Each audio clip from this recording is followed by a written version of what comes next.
Hello everyone and welcome to Real Life Talks. I'm your host Yvonne Heath, author of the book Love Your Life to Death and founder of the I Just Showed Up movement.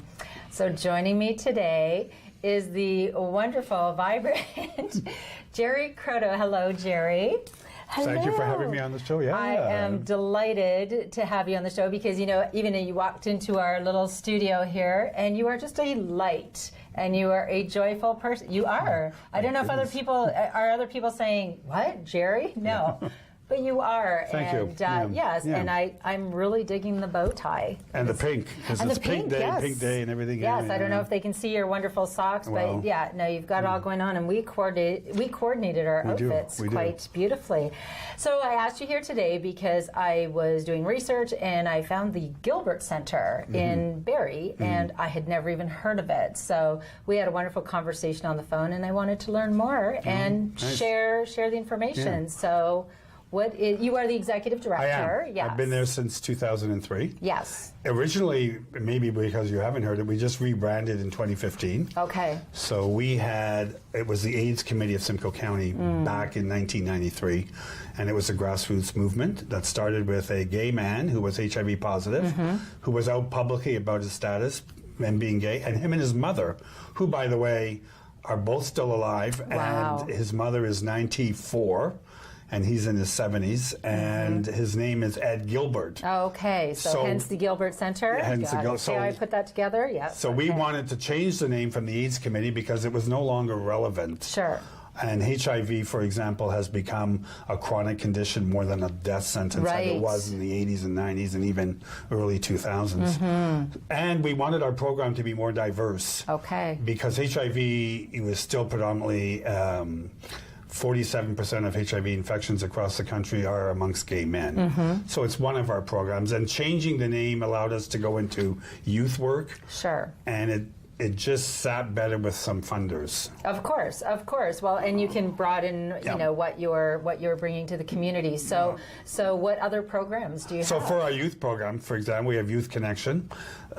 And so youth who are LGBT, so lesbian, gay, bi, trans, or questioning, or Q for questioning, or queer. Okay. And it was easier for them to come to our programming saying to their parents, can you drop me off? I'm going to the Gilbert Centre. Right. As opposed to the AIDS Committee, because only gay guys get AIDS. Right. And it just, the Gilbert Centre. It just fit better. And it made it a lot, marketing-wise, it made it a lot easier for us to do programming in areas that might have been a little more restricted to us. And recognizing that HIV is now really a chronic disease, and very few would die of AIDS anyway, as it was in the early years. Incredible how much that has changed in the last few decades. You know, from Gilead and Merck and big pharmaceutical firms that have gone from HIV positive people taking 12 pills a day to 1. Is that right? Yeah. So HIV AIDS is now one of our programs. Yes. Then we have a gay men's sexual health program. We have a transgender program, trans and diverse program. We have a parenting program. We have Youth Connection, and we have a family and youth coordinator. So that's extraordinary. It's very diverse. So you support kids when you say youth, so who may be gay, straight, gay, and they're questioning. And did you say also their parents? Like, is there? So parents. For example, parents that have children who are identify in the LGBTQ continuum that don't understand, and parents who have kids who say they want to transition from male to female, so suddenly Jane wants to be Jim. Sure. And Michael wants to be Michelle. Right. And the parents, what? You mean my little girl is a boy? Yes. Or my little boy is a girl? So we have support groups for them. Just so they can come and talk and hear other parents, and so it's more of a support for a space where the parents are free to talk to other parents about and say I'm scared or confused or what the heck, or little Johnny's only 14. How could he know? That's right. And they do know. A lot of kids do know. Yes. Well, of course. And I somewhere on Facebook or something, someone had said, "Oh, so when did you decide to be heterosexual?" Well, how long have you been straight? Yeah, how long have you been straight? You mean you were gay and then you went straight? What? Yeah. You know, and it's interesting because you're normalizing these. It is what it is, and you're normalizing these conversations. I had a conversation with someone. He was 29 years old and a jock. 29. He came into my office and he was sitting, so like I'm a jock, and like I play hockey, and like I do like sports, and like I'm a jock. And I said, yeah, okay, because I didn't know quite where he was going. And then he says, but there's a woman inside of me that wants out, and she's been wanting out for 10 years. I mean, shivers went right through my body, because here's this jock guy. Confused. He was fighting it for 10 years since he was 19.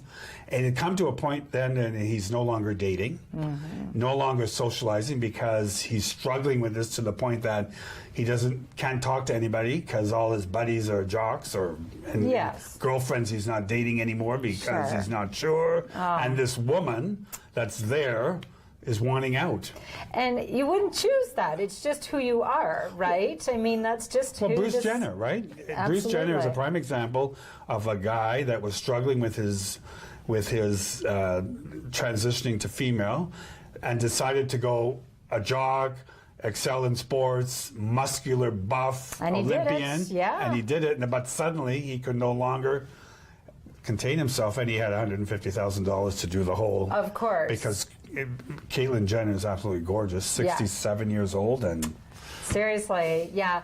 And I know we've spoke of my friend Michelle Empson, who I've had on the show, and she said she would go to, he at the time would go to his therapist and like, cure me, I don't want this. Right.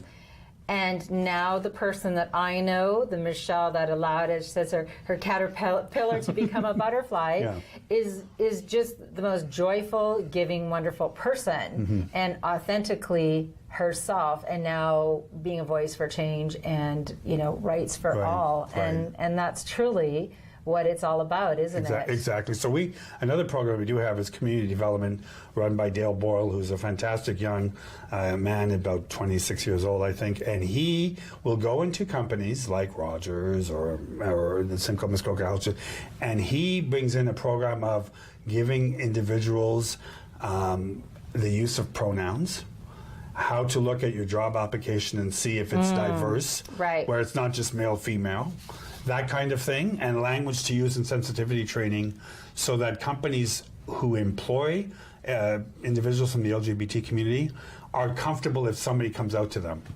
For example, if you have a trans female working for you and suddenly they announce that they're transitioning, you can't fire them. No. You hired a male and suddenly it's a female.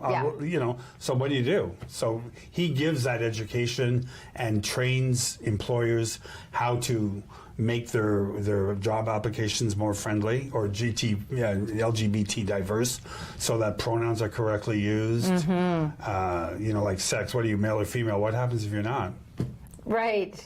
And it really shouldn't be relevant. It's right. Do you fit the job description? But if somebody who's from the LGBT community, a trans woman, has all the skill sets you're looking for, that's right. You want her. It's so interesting, and I think it's important though. Go into companies, and it's like any conversation, having the talk. Go in and talk to people about these things. Like why? Of course, it's uncomfortable. It's foreign, and people aren't sure. So go and teach them. So there is comfort on both sides, right? Yeah. And that is really important. I really admire that. And so what would you say, obviously we've come leaps and bounds with acceptance. And I mean, I think of high school, I didn't even know the word gay.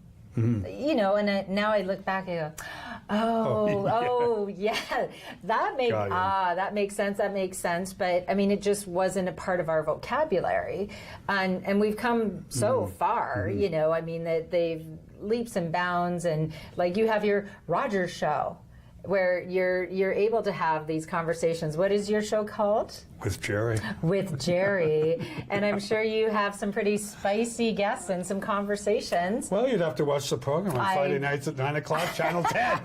Not to take away from your fabulous show, of course. No, it's all right. But, and you have members of the LGBTQ community and sharing their stories. It's educational. Yeah.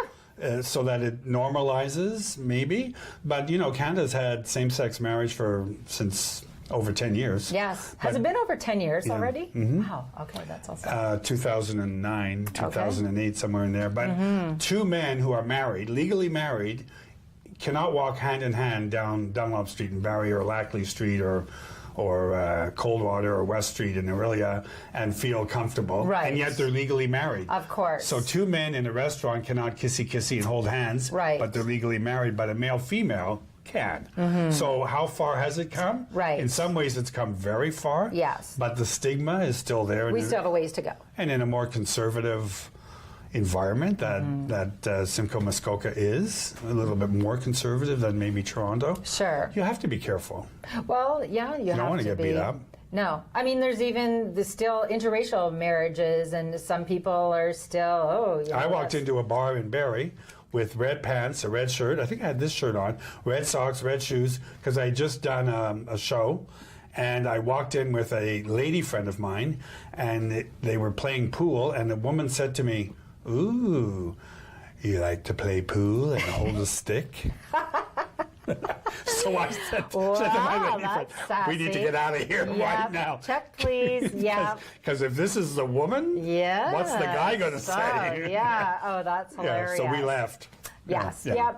And, you know, again, we have come a long way, but truly it is about normalizing the conversations, right? And I talk about that in my book, normalizing conversations about grief, death, and dying. And I tell people, I hope my kids don't hear this part, because I say they're kind of like our experiment. Like we have, our twins are 13 now. And right from the beginning, we've normalized conversations. So in the neighborhood, this little boy had two moms. I said, "Hey, Mom, how come, you know, this little boy has two moms?" And I explained it. "Oh, well, you know, they are lesbians, and that means they have chosen and they love each other, and you love who you love, right? That's the whole, you love who you love." And my kids don't actually really know that this is a really big deal, like that people really, really struggle with this. Or, you know, there are people with different color skin, there are different cultures, and, you know, and we just make all the matter of facts of life. Yeah. Regular conversations. If you have any questions, ask me. I grew up long before you were born, but in those days, you couldn't even talk about sex in school. They never gave you sex ed. Well, all they don't do a very good job now either. But all they said is, if you hold hands with a girl, she's going to get pregnant. That was your sex education? That was our sex education, because then you find out holding hands could lead to something else. Oh, so don't hold hands. So don't even start. Don't the even process. go down that road. Don't go down that road. Okay. Don't go down. Never mind anything else. Wow. So very informative. My son, when he was growing up, his generation, the millennials, they're much more fluid. Yes. They don't stigmatize as much. They don't care. Gay, straight, lesbian, pansexual, trans. It's not that much of a big deal. Right. But our generation, my generation, which is older than your generation. Thanks for thinking that. Maybe but people that are born in the 70s, 80s, and 90s aren't there, are 70s, 60s, 70s, 80s, but the kids born in the 1990s. Right. And 2000, you know, and teens today. They know all about it. But when I was growing up, nobody ever told me about masturbation, for example. You didn't. You didn't do it. You didn't do it. You didn't. Well, you didn't even normal. hold hands. My goodness. Yes. So, you know. Yeah, but you know, with not having those conversations comes fear, and you know, oh gosh, what am I doing? I must be a weirdo or something. This isn't normal. Yeah. We need to normalize conversations, and I actually just saw a clip from the Netherlands who have sex education. From kindergarten on, they just normalize the conversations, give the information, age, you know, considering the age of the children, but it isn't just like this big reveal. Whereas now they have sex education in grade 7 and 8. Well, I think. But who's giving it? Yeah. A teacher that doesn't want to give it, maybe? I'm not saying all teachers don't. But they don't have the latest statistics. Have to. They don't have the latest statistics. Do they know about chemsex, where sex is introduced through chemicals like opioids? Did you say chemsex? Chemsex, what's that? CHEM. Well, where drugs are used. Oh, okay. Party and play. Crystal meth, that kind of thing. So kids are into that. It's not all kids. I love my bubble. I mean, yes. But you're asking, right? Yeah, So the Gilbert Centre, in fact, is a refuge or a safe space where kids can ask those questions from individuals that have an understanding or know, whereas parents might not know. You're just saying, I'm in a bubble. So if your twins want to know about it, where do they go? But Google, internet is not always accurate. Absolutely. So where do they get that information? And especially if they're questioning their sexuality, I don't know, and should I? Some parents are comfortable, but not all parents are comfortable. And much better to be able to say, you know, why don't you check this out, or check it out for them, and check us out, and come to one of the group sessions and say, and talk to real life people and have conversations. So what will happen if my child comes here? Because I'm looking for something to need help. We get it more in the trans community because a lot of folks don't understand. Right. Sure. I mean, I had to learn it. Do a lot of, and some parents don't want to accept it. Absolutely. Johnny is not gay. Yes. It's just a stage. Well, maybe, but maybe not. Really? Is it just a stage? I mean, it might be, but it might not be. Right. So better to find out rather than force a child to be more withdrawn, less able to talk, not feel safe in approaching the subject with their parents. Because usually the mother gets it. The mother is usually the one that will say, that will be much more receptive to, Mom, can I talk to you? Sure. Like, what do I do? I mean, when my mother caught me masturbating, the first thing she said to me, what are you doing? Are you playing with yourself? I went, right away it was bad. That's a trick question. Right away it was bad. Yes, I'm playing with myself because who else is there? But that kind of approach, shame, guilt, no conversation. Can't do it. No, it shut me right down. What do you do? So if that's what happens, a place like the Gilbert Centre will allow kids to come, and I'm not saying parents don't, but some kids have struggles with it, and some kids just don't want to talk to their mom and dad about it because they don't feel comfortable. Well, of course, and truly to have an adult outside of the family to go to for information that you know it's going to be non-judgmental. Right. You know, you're not worried about your parents. You worry about your parents' reaction. I mean, that's just I have a cousin who had 2 twin girls. One was girly, pink, ballet, curly hair, the works. The other one wanted to put on her brother's clothes whenever she could. Didn't want long hair. Was miserable. Finally, my 99-year-old aunt, who is their great-grandmother, said to her granddaughter, the mother of these twins, why don't you just let her do what she wants to do? Was she making her dress different? They were making her dress as a young girl to mirror her sister. A young girl in their mind. So she had her hair shorter, something like yours, and she wore pants that were suited to young girls. Her grades... And not because she's a lesbian, we don't know. But that's how she preferred to dress. You know, that is and that's such an important, we have relatives who have triplets, and one of the triplets is the same. She wanted her hair short. She likes to wear pants. She doesn't like dresses. Right. And our cousins are completely wonderful. Whatever you want to do, that's your decision. And whatever guidance they need along the way, they'll search if there is guidance needed. But maybe she just doesn't want to wear dresses. I didn't like wearing dresses when I was a kid. I was a tomboy. I was in a creek. You do now. This is your show.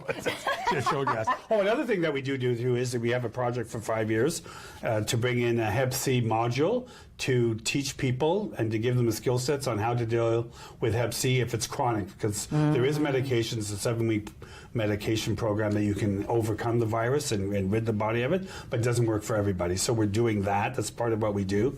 We're doing a trans health program research for Simcoe Muskoka. Wow. So we are doing a lot of projects that are not related but impact the LGBT community. Right. Yeah. So when there's Muskoka Pride and the Pride, do you come with your information? Yes. So when we're invited, Barrie Pride has their annual Pride Festival. This year it's June the 9th and 10th, I think, that weekend, 9th, 10th, and 11th.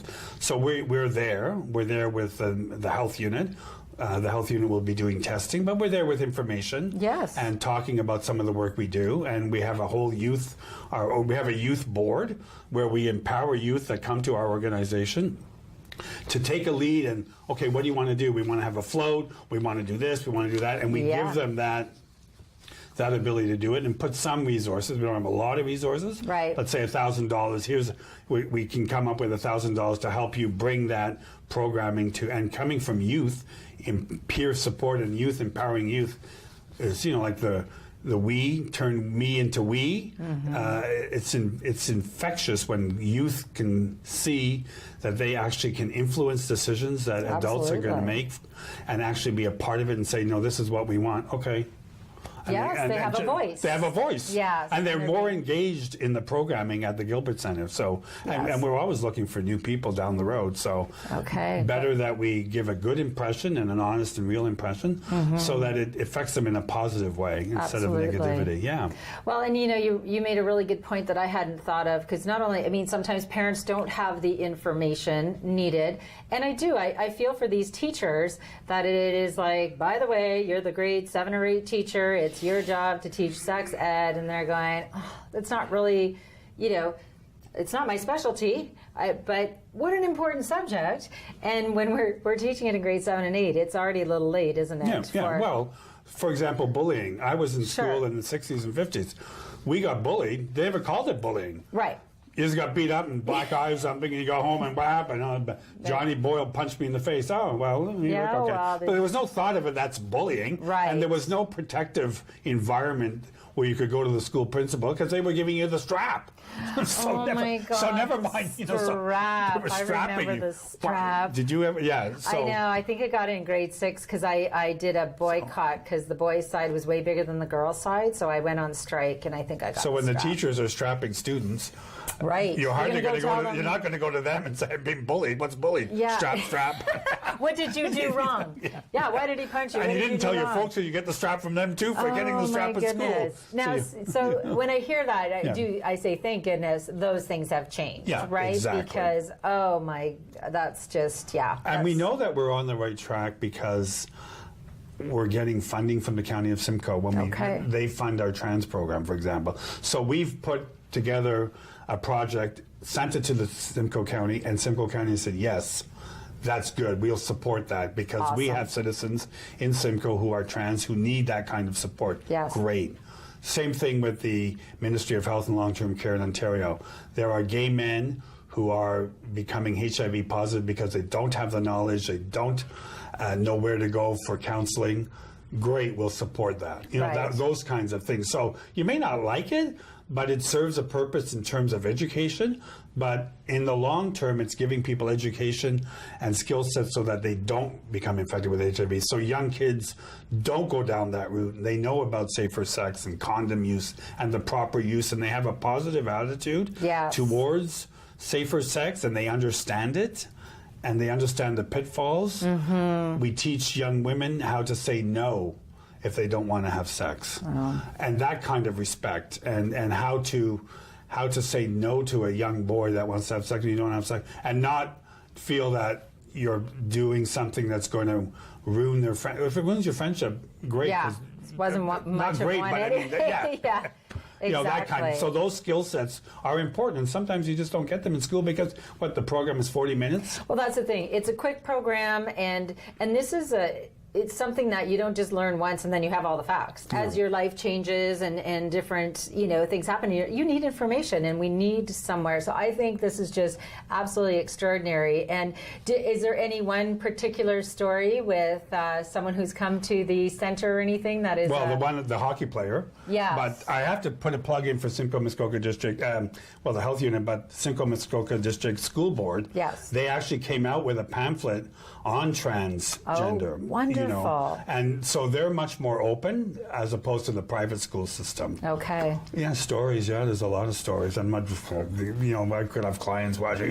Yeah. But there are stories out there. Some of them are good stories, but unfortunately there's a lot of them that are not good. Right. Because stigma is still very much a part of it. Yes. And we're trying to educate people. Well, for example, the U equals U, a program that's worldwide now. It's coming to Simcoe Muskoka about so if a person who's HIV positive is undetectable, in other words, conventional blood testing does not detect HIV. It's there, but they cannot transmit it. So the medication that they're taking is effective. So they should be using condoms because of other sexually transmitted infections. But as far as HIV goes, they'll never transmit it. That's good to know. That's an education piece that we're very much behind. So is Barrie Pride. They've endorsed it. Others have endorsed it. And that piece of education is important for people to help bridge the stigma and get rid of it. And the fear. And the fear. There's fear. Exactly. I mean, you know, when you think that that used to be a death sentence, and oh my goodness, and the education is about being informed, making wise decisions, and diffusing the fear. So Gilbert Centre has been doing that for many, many years. When I first started, and when first HIV, for example, because we do more than that, but 1% of the HIV infection rates were among females. Today, it's closer to 28%. Wow, of really? Women who are infected, heterosexual women, the most part, who are infected. How did they get infected? Right, right. So that kind of education is out there, and we try to bridge the myths. Yes. And bring it into reality. Yes. Yeah. Well, and again, that's the greatest thing we can do, because the LGBTQ community are part of our community. We are all, right? I mean, there are our co-workers, our children, our family, there are people everywhere, and to be informed, and everyone has rights, and everybody should be allowed to be their authentic self, right? Well, yes. Yes, look at it, of course. Like, your authentic self is Trey Fabulous, but what can I say? Yeah, what can I say? What can I say? It's hard. No, hard. it is. But I mean, that's some of what we do. The show I do on Rogers, again, bridges, and I try to get the education piece out there. Yes. So that it becomes more of a, not a gossipy show, but although there could be some of that. Can we talk? Okay, yeah. But you're getting information out there. Yeah. And we're out of time already. I told you it would go by quickly, I know. So I really admire and thank you for everything that you do. GilbertCentre.ca, there's a website, people can get information and call anytime, can't they? Yeah, we're open every day of the week. Awesome. And we can stay later if we have to. All right, well, thank you so much for everything. My pleasure, thank you for having me. Good to meet you too. Thanks. So thanks for joining us today. Real Life Talks is about just showing up for yourself and just showing up for others, and sometimes having hard conversations or things we just don't talk about. So if you want to just show up, if you want to be empowered and resilient, my call to action is plan your life, plan your death, and then just love your life to death. And always bring your own tambourine to the party. Thanks. See you next time.